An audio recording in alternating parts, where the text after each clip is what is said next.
Hello, folks. Welcome to the Vinson Voice, a weekly program where we talk about VA and what's happening here at the Carl Vinson VA Medical Center and our veterans generally. And we're pleased today to talk to one of the last remaining World War II 92nd Infantry Buffalo Soldiers, very famous infantry group. And our good friend here, Sergeant John W. Pooler Sr. was there in the European theater during World War II, and he served distinguishedly in that campaign. So we want to, he's 95 now, Mr. Pooler, right? Yes, sir. 95 years old. Yes, sir. So we want to get this history down and talk to Mr. Pooler and let you see a little bit of history right here in Lawrence County and Dublin, Georgia. So Mr. Pooler, welcome to the show. Thank you. How are you, sir? I'm doing fine. You holding up good for 95 there, Mr. Pooler? Yes, sir. Get around, live by myself. That's right. And doing real good. I told you I'm jealous. I hope I get to be 95 one day. You might make it. You think I'll make it? I'm going to try, Mr. I'm going to try. If I can hold up as good as you, I'll enjoy it. Now, they were called the Buffalo Soldiers. Tell us a little bit about all that, what it was like to be here, because you, it was probably like yesterday, wasn't it? Yes, sir. Now, Buffalo Soldiers, in my generation, in the first generation, that's where the Buffalo Soldiers. Goes back to the old Wild West, I think, the old army were the. Yeah, that's right. They called them Buffalo Soldiers because they were out there fighting American Indians, and they had curly hair, so the Indians called them Buffalo Soldiers. That's right, and that's where they named us the Buffalo Soldiers. Right. And that's what we did. At 92nd Infantry. 92nd Infantry. Now, what was it like to be in Europe during World War II and doing all that? Well, I tell you, I was first thing that my dad was farming, and so they sent a notice that for me to cut meat out of a different situation. And my dad met at there, and he asked my dad, said, now, do you want me to go to the military or do you want to farm? He said, well, I'll just let him say it. I said, well, I want to go to the military. Then after we left, he said, boy, why you want to tell them you want to go to the military?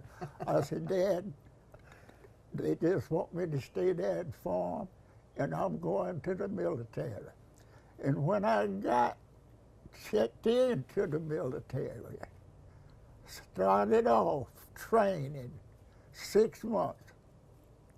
6 months training, my picture there, what they taken, and have it on there. And after we trained the 6 months, we went overseas, and that's where I led men in the beginning of the battle, in the beginning of World War II. And I had about 8 men that I was leading. Got on the battlefield, and then there was a 6mm mortar, what I had. Mm. This gun is something that you drop the shell on and it go over. Right. And they had, before we went there, they had us give us training on the whole division. The mortar section, rifle platoon, meet one crowd at a time. And so when we meet the mortar second met, they had a sign out there to go ahead and hit that sign, honest to God. So they were teaching you how to shoot that thing? Yes. The first shot I give them to put on that tree, in the top of that tree, honest to God. And the general that was down below us there, he had the other part of the army there. Then he called up there and said, who is that on that gun? They said, that's John Pooler. All right? And then we left from there. And that stays on my mind now. Yeah. They brought myself and this other gentleman that I was against there, and they didn't tell me that, but they had a sign out there they set that mortar on. I didn't see it, and they didn't tell me. So when I got out, they were going to see who was the fastest now. They set it up and what you could do.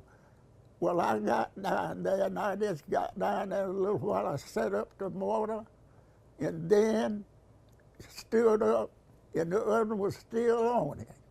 And when it got through, said that, well, you lost, so you didn't have your gun direct on the state. I ain't seen them. That was the thing. Now,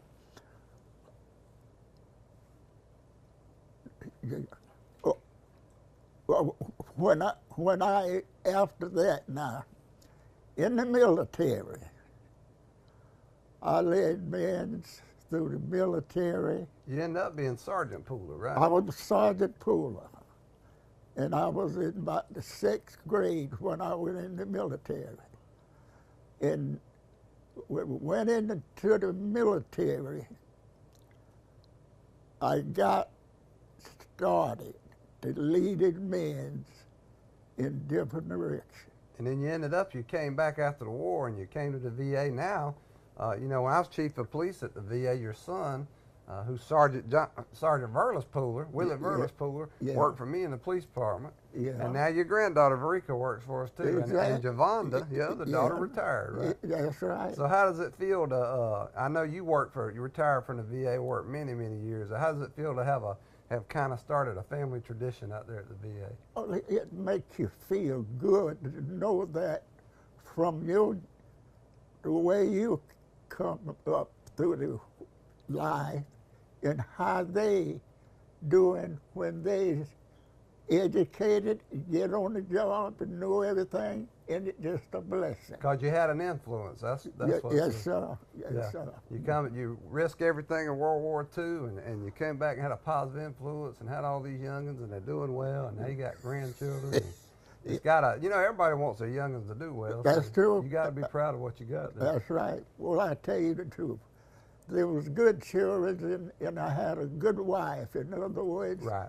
That's right. I didn't think that she was doing the work much as I did, but since she died and I'm here, I want every man to know, if you got a wife, help her, please. That's right. Make it a partnership. You don't realize I didn't either, but working here, it's a miracle. That's right. But the thing about it is that I come up with a good wife and a good family. That's right. She raised the children, then everything was working real good. Well, you got to be proud, Mr. Paul. I tell you what we're going to do. We're gonna go back and appreciate them ourselves, because we work with them every day, and I know Verlis and Verica are wonderful people to work with, and so was Javonda, and we want to tell you how proud we are of them. We also want to say how proud we are of you and thank you for your service. Yes, sir. Thank you. We're glad you're making it to 95 and holding up. We hope you make it another 95. Okay? Yes, sir. Thank you, Mr. Pooler. And folks, we'll be right back with a little more Vinson Voice.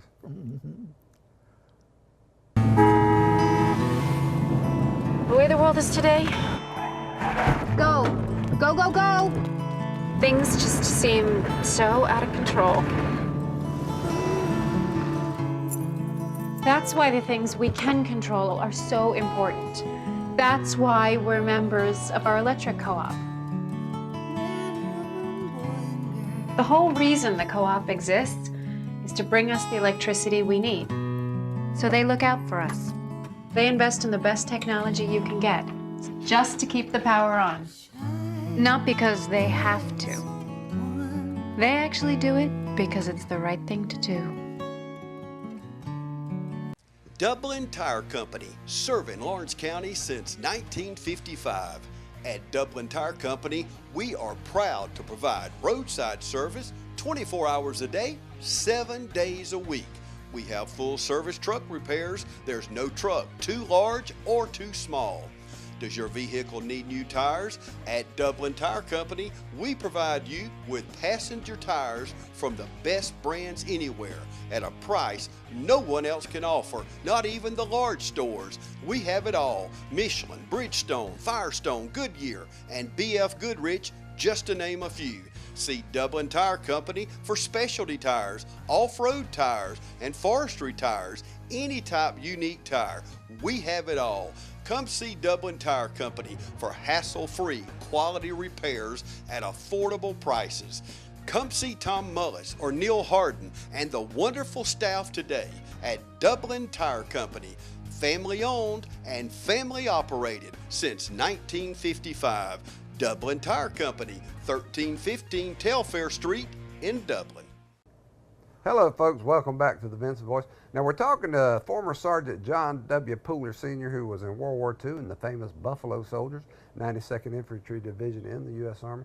And we were talking to Sergeant Pooler. We want to get some of his experiences of combat there in World War II. So, Mr. Pooler, just tell us a little bit about what it was like to be in combat in the European theater during World War II. Yes, sir. I can tell you this. That's the one thing that the individual wouldn't think what he was going to. See, I hadn't ever been anywhere but right around farming. That's right. But when I got in there and got in the military and started overseas there on the front line, I led men in battle. Now let me tell you something. There's a time in military that when you think that thing's all right, then here everything breaks loose. There's falling shells and whatever, planes dropping bombs and whatnot. And just every day you're in your hole there. And you rain, you're in there freezing, you're in whatever, you're in that foxhole from the time that you get there until you get out. And when you hit that battlefield fighting, when you get up, set there, you're in big trouble. But when you do the thing that you was trained to do, but this is going to get back, but you have to have the courage and the thing that you had when you was in your training. You don't know what had happened when you're training, but when you get on the front line, then you know. Then you use that you was trained on the front line and you can make it good. And leading men in the army in the battlefield, now that's one of the things that is way beyond anybody that had never been there. For more than they can think what has happened. Your life is on the line all the time. No release. No release. Shells dropping on each side, bombs in the plane, and you there sit in your foxhole. And that go on from time to time. Now, one thing about being a leader, that's some people don't understand. Now, your man's going to be in one place and you'll be in another. And then we moved to a place one day there, and my employees there told me, said that you go warm up the canned food. You know what you get on about canned food. And that's something they never asked me, and I never did it. And I got to thinking. I went up there and got in the office there, and on the front line, they done moved out, and the captain had his office in one room.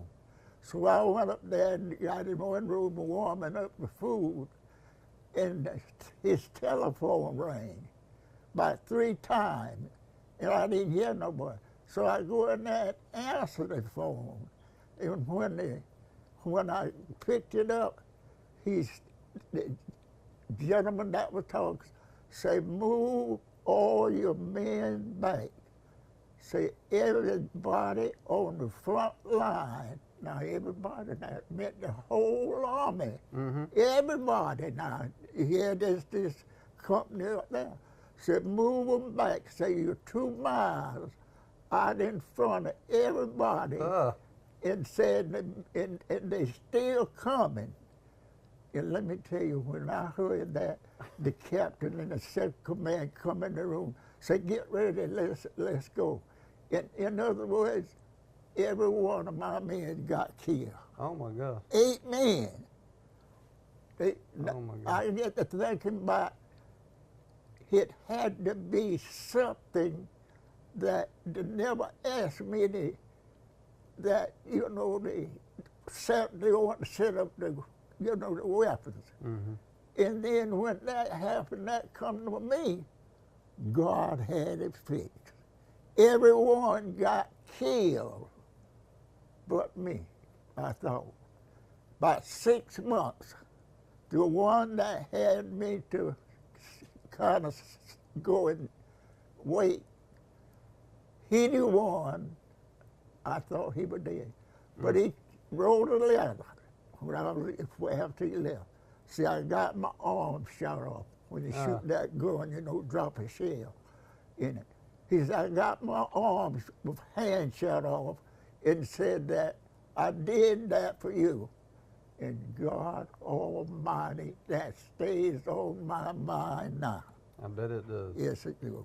Well, Ms. Poole, I can't say enough, and I don't think anybody in this country can say enough about the things that you and the other veterans of World War II did for this nation. You saved us. You pulled us out of the fire, and the only reason someone like me can sit here today and talk to John W. Pooler Sr. is because of what you did, and we certainly appreciate that. Now, you said, now I know that the living, I don't think, you mentioned that going from being a country boy out in Lawrence County, Georgia, to going somewhere over here. You know, I kind of experienced that, but it had to be a whole different thing back in the 40s, and you probably, back then, you probably never been in any big towns, really, because we didn't really have any in Georgia. Even Atlanta was fairly small back in those days. No, sir. What was that like to? Oh, good. Did you go over on a boat, or did y'all fly an airplane? You went. We were on a boat, on a ship. Yeah. We was on a ship, and we got a distance. Now, the other ones have ships and those that run underneath the water. Yeah. You can't see. Yeah. The first time, that first week that we was there, all right, we was on the side to have this thing that run down the side and have you coming out on the side and going back. And after that, the Germans had a boat underneath the water. And our boat found out, and we had to pull over the side and stay there for 3 days. To avoid getting. Before they. Oh wow. Before they killed everybody on the ship, and we stayed there until we got over, and that's when we thank God for what had happened. Oh, wow. That goes coming to my heart now. Yes, sir. Well, Ms. Poole, I want to say again to you and all World War II veterans and all of our veterans who've defended this country, we just can't say enough for what you've done. We wouldn't get to enjoy the freedoms we have if it weren't for people like you. And I want to say thank you. Yes, sir, and I thank you all too, because this don't happen all that way. Yes, sir. We're glad to get the chance to talk to you. It's an honor, sir. Yes, sir. And we're wishing you a lot more lives. So right. You keep taking care of yourself. Yes, sir. And I want to say this now. It comes a time, you all don't know it. You heard it, but you don't know it. What that scripture say, now this is really something. What that scripture said, once a man and twice a child. Right. Do you know what that means? Yes, sir. It means you're going. Well, you're looking at him now, but what I'm trying to say, I want everybody to know that when you hear somebody at my age talking, you know what they're saying, but that child is there. Right. So once a man and twice a child. And let me tell you one thing. That wife you got, cherish her. If she working or sit home, come and take over and do something for her. Cherish her. You all don't, right. You don't know what she's doing. Y'all right. Still together. That's right. All right. But mine is dead. Oh my God. You all don't know what a woman do. Right. Because you got to take care of everything. You find out when you got to do it. Oh, don't you, Mr. good John? God Almighty. Ooh. Well, yes. Mr. John, thank you so much. Yes, sir. And we're wishing you the best. Yeah. Well, I think it might have not been kind of like y'all want, but No, we just glad to get a chance to talk to you. We're glad to get a chance to talk to you. yes, sir. And Thank folks, you. we'll be right back with some more Vinson Voice. Yeah. Looking for a way to keep your drink ice cold till sundown or your coffee piping hot throughout the morning? Then you need a Yeti. And Georgia Pools has a huge selection of Yeti tumblers and coolers to choose from. Whether you're taking it off the map or to your backyard, no summer adventure is complete without a Yeti from Georgia Pools. And while you're out rambling this summer, protect your eyes and eliminate the glare of that bright Georgia sun with Maui Jim sunglasses. Their polarized +2 lenses make colors pop, improve clarity, and sharpen detail. Maui Gems will change the way you see the world. Stop by Georgia Pools showroom today at 1201 Hillcrest Parkway, Dublin, Georgia, or give them a call at 478-275-3607. Hi everyone, Mallory here on another exciting day in Bad Boy Country, and the perfect time to introduce to you something that's going to shake up the market by delivering the smoothest ride for the best possible price around. Guys, the Maverick by Bad Boy Mowers.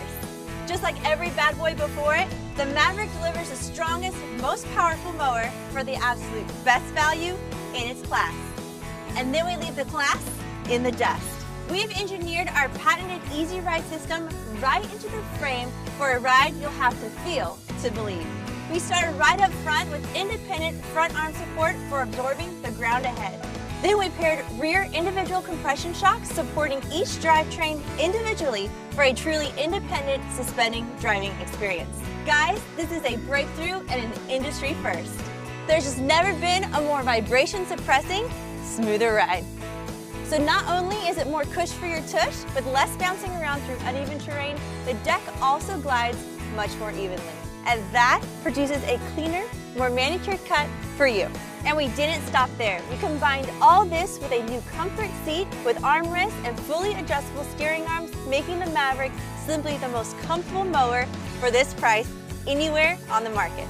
There are just so many new improvements with the new Bad Boy Maverick, from its stylish great looks to its unbelievable performance.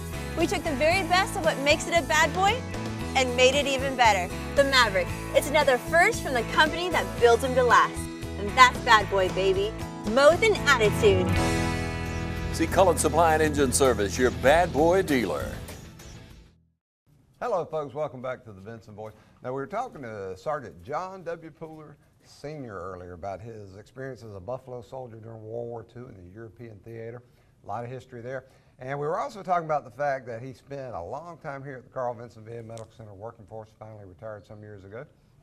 And he established a tradition of working here in his family. And we've got with us his son, Mr. Verlis Pooler, who's a Sergeant Pooler here at the police department at the Carl Vinson VA Medical Center, and his granddaughter, Verika Pooler, who works in the mailroom here. And so they just got a family tradition of working here at the VA going. So, Sarge, welcome to the show. Oh, thank you, Dr. John. Good to be here. Verika, you? Hey, I'm enjoying it. You guys have a fantastic reputation here, not just for the good work you do, but for your customer service, friendly, good people, dependable. You brighten everybody's day when you come around. Verlis used to work for me as a sergeant when I was chief of police here. Loved him. He was just so dependable and great to have around. You always knew if Sergeant Pooler was there, things were going to work out all right. And Verika, she primarily delivers mail for us, among other things, but she shows up in the door. It's just, she'll brighten your day no matter what's going on. You know you're going to get back on track with Verika around. So, Sarge, tell us, what is it like, number one, to have a father who's such literally a living piece of history, one of the last Buffalo soldiers from World War II, how did that affect you as a child knowing that, or did he even talk about that kind of stuff? Well, yeah, he talked about it all the time, but, as a child, we he was just our dad, he was just in the Army. We didn't really know anything that much about the Buffalo Soldier. Right.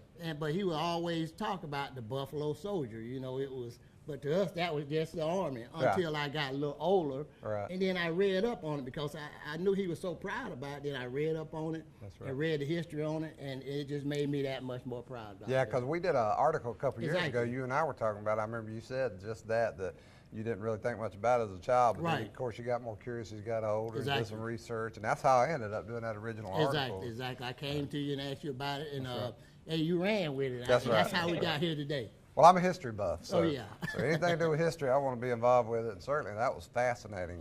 I remembered the Buffalo Soldiers from the Indian Wars era Exactly. back in the 19th century. I knew all about that. The cavalry. Had no idea, I had no idea that they had extended that into the 92nd Infantry. Exactly, exactly. Buffalo Soldiers, now world famous. And it was a segregated unit during World War II. Yeah, it was. And as I always think about that, you know, as someone who grew up in the civil rights era, I think about that. How does a person go into harm's way, risk everything they have, and having to deal with those issues, you know? But your dad, you know, he kind of put it in perspective for me. Yeah, He said, you know, did. I'm an American, and I knew things were going to change, and this was part of me helping that change. Exactly. I thought that was a really pragmatic and honorable way to look at it. He knew change was going to He happen. knew it was gonna eventually. happen. He knew doing his part to in the Army during World War II was going to help make that change. Exactly. So I thought that was great. Exactly. So, Rika, this is your granddad, and then you work here with your dad, which, I don't know, working with your dad, what's that like? It's gotta, does it feel like your dad's always wondering what you're up to here at work? Kind of always around. Always around, right? Always around. You can't get rid of him, right? It feels good though to work beside my old man. Yeah, there you go. There you I have go. to look out for him. Yeah. I have to keep a close watch on him. I always wondered if it'd be like when you were a kid and, you know, trying to get away from dad's attention, do what you need to do. Is it kind of like that? Yeah, it's kind of like And then that. he's a police officer, he's a police sergeant. That can't be,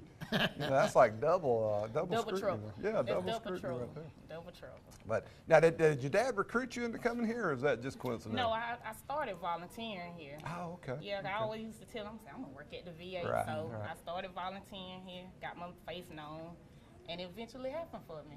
Because, Sarge, you've been here quite a while now. Yeah, I've been pushing 20 years 20 in the years. same department, too, in the police department. And 20 you years. were an Army veteran. Yeah, I was an That's Army correct. veteran That's too. right. Yeah, That's I was an right. Army veteran too. I always want to put you in Air Force for some reason. I don't know what that's about. Well, no, I probably could have went there. Too. Yeah, you and I talked about that. I'm Navy, you're Army. We kind of thought maybe Air Force would be the best thing for us. They seem to make out there in the Air Force. All right, so how does it feel for you to have your daughter working here? Well, it feels good.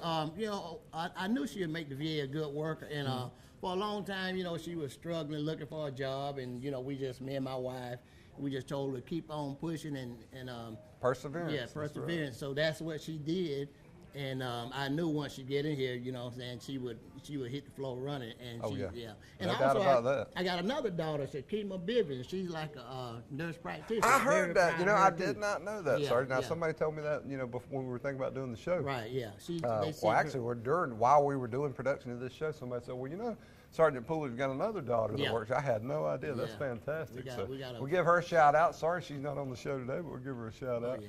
Yeah, Now, she in Minnesota. in Minnesota, Yeah, okay, the VA Center, okay. yeah, the VA Center. the That VA clears it yeah. up. Okay, so somebody, I knew I hadn't met her because I would remember. So she's I'm in gonna Minnesota. make sure. I'm gonna make sure you do get to meet her. Yeah, George. tell her to come I'm by. gonna We'll make sure. interview her because it'd be good to get a perspective from somebody that works at another VA way. Right. So, but Rick, I was glad to hear that you started as a volunteer because I tell people, you know, that tell me, you know, I'd like to work at the VA. It looks like a great mission. Having some trouble breaking through, and I tell them, you know what, start out as a volunteer. Yeah. Get known, Get your get face seen, known. demonstrate, because volunteer work is some of the best you can put That's on a right. resume. I'm just to be honest with you, because it tells people a couple of things. Number one, you don't mind working hard, and you'll do it for free. Sometimes you have to. That's right. Managers love to see that, and then you get that experience. You can actually you kind of control the experience. You don't have to have everybody hire you because hey, I'm just going to go to work for you, and then we'll track that. So that's fantastic. So, what was it like to have your dad? Now, when you were coming up, did your dad? Knowing your dad worked at the VA, that kind of inspired you to want to work at the VA? What was that like? You know, it did, Dr. Jordan, and part of me going to the military, it was like, okay, I want to do like my dad did. I said, go in there and serve my country. Then I come back and get a job at the VA. So that inspired me to go to the military. Right. And plus all those stories that he told, you know, it's kind of stuck Oh, in yeah. my mind. And I knew that I wanted to serve. You were a And kid, you heard those stories. Yeah, I heard those stories, man. I was the same way. I was the same way. You listen to those Navy, I listen to those Navy stories from my old man, and it sounded like high adventure That's to me, what I'm so I talking wanted about. some of it. I'm serious. That's fantastic. So, so your dad worked here for many, many decades, and he retired, and he was in the Buffalo Soldier. He has done his part for this country. Don't you think, bro? He has.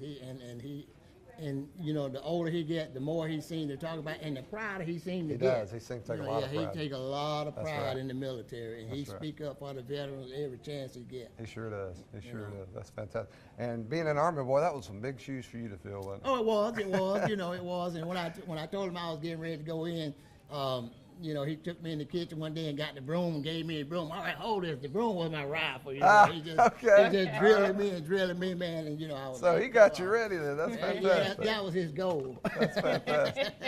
That is fantastic. So he got you ready to start. You know that self-discipline. Yeah. That self-discipline just carries you. And you can tell that in your dad and tell it to you. And somehow you transferred that to Verika here, because you guys do a fantastic job here at the Medical Center. And folks, I just want to tell you, the Pooler family has started a dynasty of service here at the Carl Vinson VA Medical Center, and we benefit from it and couldn't be more proud of it. So we'll say thank you to your dad for his service in World War II here at the Carl Vinson VA Medical Center, you and Verika for continuing that tradition, and we hope we're going to see y'all for a long time. Okay, thank you, Dr. Joy. Appreciate everything. Glad to have y'all. Thank you. All right. And folks, we'll be right back with more Vinson Voice. Join Piggly Wiggly in the celebration of our 100th anniversary, and the celebration is spreading throughout our community with a renewed pride in our hometown grocer, Piggly Wiggly. 100 years of great product and great customer service. Piggly Wiggly is where you'll find everything from the freshest in produce to 100% certified Angus beef, the only certified Angus beef dealer in Lawrence County. Piggly Wiggly, down home, down the street. Thanks for joining us in our 100th anniversary celebration.